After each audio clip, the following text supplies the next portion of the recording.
Okay, hi everybody. Today I'm going to talk about installing a pigtail onto the battery. I'm actually dealing with an Ultra 300. Could be any jet ski, any type of equipment, whatever you're setting it up for. But right now I just hooked it up to my 300 and I hooked up a pigtail for my smart charger. So let's talk a little bit about this battery charger. I've got a, I believe it's called a Delran battery tender. I have the international edition, so I can use it in 110 or 240. I'm in Asia right now, so obviously it works here. It's a smart charger. I just hooked it up right now. I'm flashing on green, so I'm already, I believe, 85% charged. So anyways, what I was doing before was I would take out my bucket out of my Ultra 300, whether it be a 300, a 310, or a similar ski. I would take the bucket out, then I would take the battery cover off, this being the battery cover, and take out all these tabs, and then I would hook up the alligator clips from the battery charger directly to the battery. So it was a bit of a hassle, because I'd have to come in, take the cover off, like I say, reset all the clips. It doesn't take long, but one of the guys on the forums had set up a similar system to this, so I thought I would copy his. So this being the pigtail underneath this tape, I'll take this off in a minute. This unplugs here. This part here unplugs. Okay, this part here will come out and go with the battery charger. And this part here, the second half of it, if you look close, you see how it plugs together. And I'll unplug it in a minute. It stays there. I put a little bit of tape here. You'll see how I did it. So now all I have to do now is when I want to charge the battery, come out, get my battery charger out, take the bucket out, remove the bucket, just set the battery charger up, plug in the charger, put these two pieces together. This goes into here, and it's a three-prong deal. You'll see when I take it apart. And that's it, and walk away. Now talking about walking away. This is a personal choice. I do not charge anything and leave it overnight. I know guys leave these tenders, these battery charger tenders, on their boats, on their skis, on their trailers. That's your personal choice. I don't go to bed and leave a battery charger on. I know they're safe. Same as my golf cart here. I've got a big battery charger there. When I bought it, the guy said, oh, you just plug it in overnight. And I talked with my wife and we both agreed we do not leave battery chargers on overnight. Whether it's one of these smart chargers or an old, it's a bit of a dinosaur of a charger there. It's a honking big charger. That's 48 volts, that club car. We don't leave it on for the simple fact if there was ever any kind of failure, we had a fire, I would lose both my jet skis probably, and maybe destroy the inside of my garage. The probability of that happening is probably very remote, but what kind of opened my eyes was the guy that I actually bought this from, in Canada of all places. I said, oh, well, I'll just plug it in. And he said, I don't recommend you leaving it alone. In other words, don't go to bed and leave it on. I says, well, I thought these were perfectly safe. He says, no, he knows of a couple cases where guys have used them on exotic cars in Vancouver, and one case it burnt the car to the ground. So it kind of scared me. Back to one of the guys on the forums, Reed gave me a very detailed explanation of smart chargers and how they work, and I appreciate that, Reed. But again, personal choice, up to you. I know guys are going to email me and say, I leave mine on all the time. Absolutely, do whatever you're comfortable with. I will not. So anyways, I just hooked it up. It's charging right now, but I'm going to unhook it because I want to show you how I did this pigtail. So anyway, I'll try to hold this camera and not pull my tape off.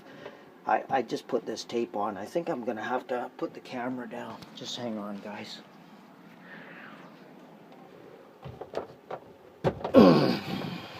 Yeah, very difficult to hold the camera. One day I'm going to have to get something where it mounts. So anyways, this is how it unplugs. This part goes to the charger.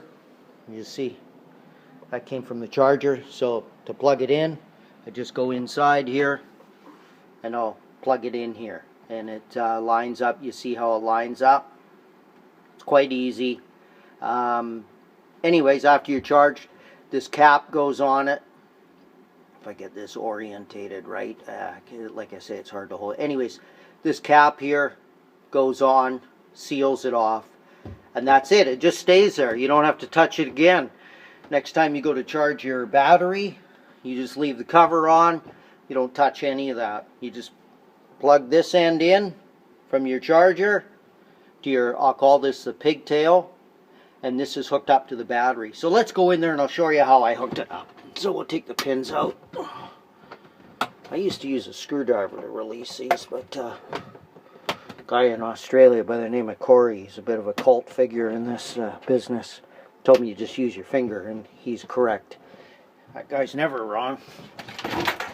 And there you are. That's what I did. So, again, I put some tape here. You know, it's just the way I do things. I didn't want it flexing around. We'll just trace the wires. I put a couple cable ties there. This is your positive. I fed the wire through the boot, and the wire, let's see if we can get to it, is underneath it.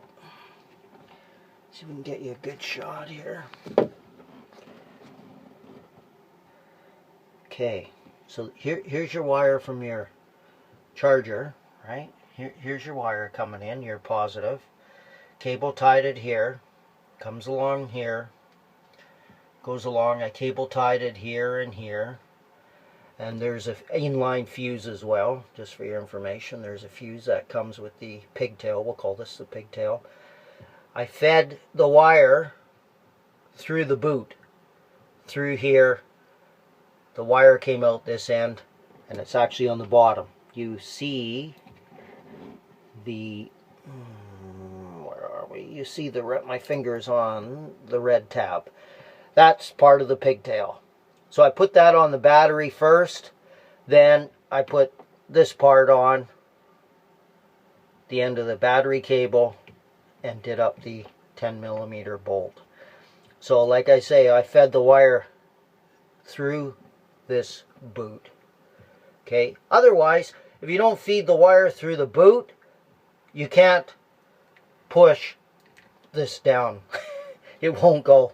It'll hit the wire. So you've got to feed this wire, positive and negative. Here's a better shot of the negative. Let's see if we can get up there. There's it fed through the boot. Goes through the boot first. Pull that off. You look underneath it. See if I can get you a good shot here. And there it is. It makes contact with the battery first, the pigtail wire, the negative of the pigtail. Then the end of the battery cable goes on, and then the 10mm bolt. And I do it up with a screwdriver, and then I touch it with a ratchet. Touch it, I mean, just snug it up a little bit. There. Okay, see the boot goes on correctly. Like I say, if you fed this wire outside of the boot, the pigtail wire, the negative, this boot will not go down.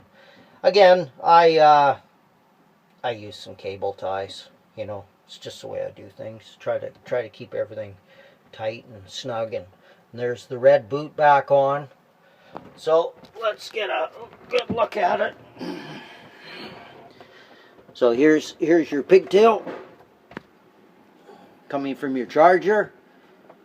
Goes in here. It's self-explanatory how it plugs in. The end of this has a boot on it as well. So when I'm finished using this, again, this came from the charger. I'll put the protective cap back on. Same as this one. Has a protective cap as well. And I put this tape here. It's some kind of duct tape we get in Asia. It's really sticky. Then I put some here. I don't know how well that'll work. I just didn't want this flopping around. And it seems to be okay. So there's the installation. Black negative to negative. Positive to positive. I know both wires are black, but the end of this one is got a red end on it, so that goes to positive. I've already plugged it in, checked it. If I had it backwards, there would be a problem. The battery wouldn't charge. So again, these Kawasaki batteries and these Ultras are very good. This was bought in 2013, and it sat for months at a time, unfortunately, when I was at work out of the country, and it's fired right up. And so anyways, back to these smart chargers. It's up to you. Like I say, I'm sure it's a very good brand, and I think Reed has the same brand, and he's got a higher model than this, and I think he can do 2 jet skis at once with his. He's very knowledgeable on batteries, but he feels it's safe to leave it overnight or walk away. I just don't, just the way I am. But anyways, that's today's tip from Rod, and hope that helps.